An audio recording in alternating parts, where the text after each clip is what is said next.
یقیناً اتنی تعداد میں آپ کا جمع ہونا اور یہاں آنا اس بات کا ثبوت ہے کہ آپ اوقاف کے سلسلے میں بیدار ہیں، اوقاف کے سلسلے میں لڑائی کرنے کو تیار ہیں، سنگھرش کرنے کو آپ تیار ہیں۔ ہمارے اکابرین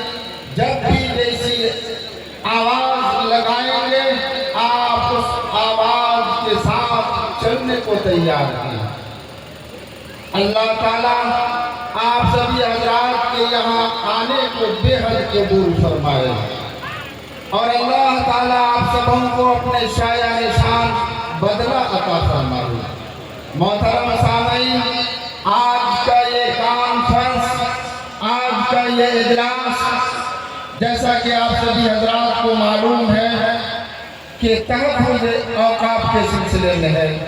اور تحفظ اوقاف کا عنوان آج کیوں لگایا گیا ہے؟ اس لیے کہ حکومت وقت کی طرف سے ترمیمی بل جو اب ایک اور قانون بن چکا ہے، سپریم کورٹ میں بھی بحث ہونے کے بعد اس کے فیصلے کو محفوظ کر لیا گیا ہے۔ نہ جانے فیصلہ کیا آئے گا، کس کے حق میں آئے گا، یہ ابھی تک کسی کو معلوم نہیں، لیکن ہم سبوں کو اللہ سے دعا کرنی چاہیے، التجا کرنی چاہیے کہ اللہ تعالی ہم سبوں کے حق میں فیصلہ دے۔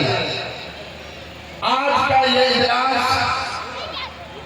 احتجاجی اجلاس ہے۔ اوقاف کے سلسلے میں ترمیمی بل اور اس ایکٹ میں سرکار نے جو کچھ ترمیمات کی ہیں، جو اضافے کیے ہیں،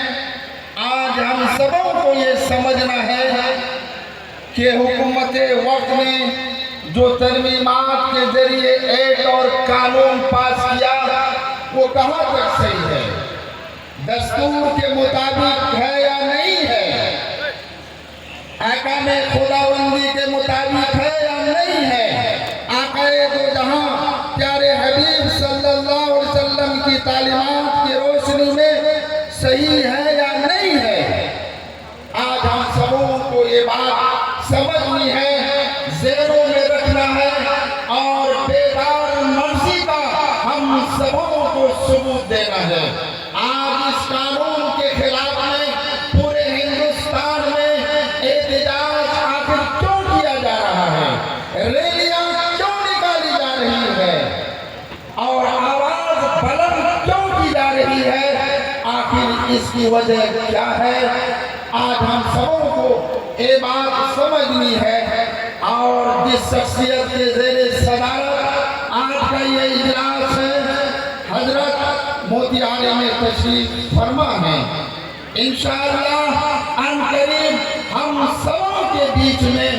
جلوہ افروز ہوں گے، تشریف فرما ہوں گے۔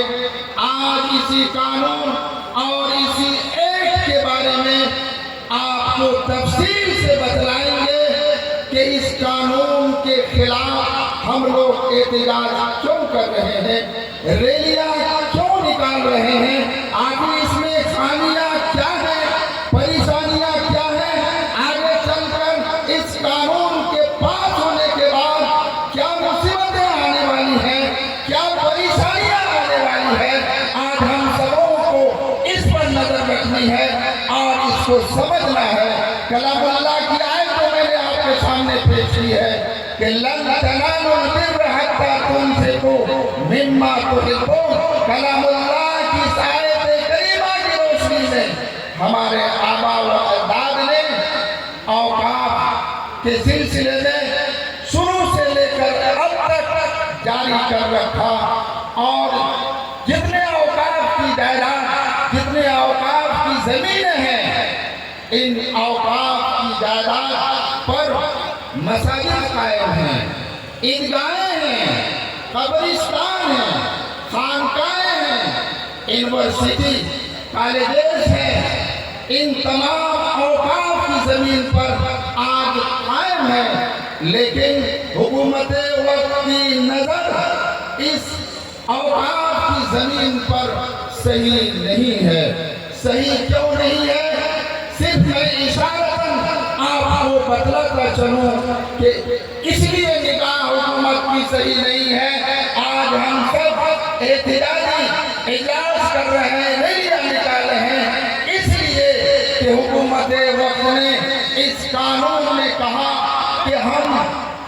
وقف کی ان تمام جائیداد کو ہم وقف کی جائیداد نہیں مانیں گے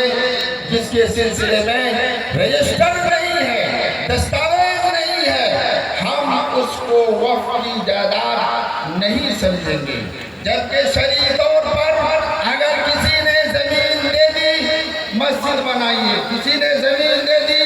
عیدگاہ کے لیے، اگر کسی نے زمین دے دی قبرستان کے لیے، مدارس کے لیے یا کسی دینی کام کے لیے،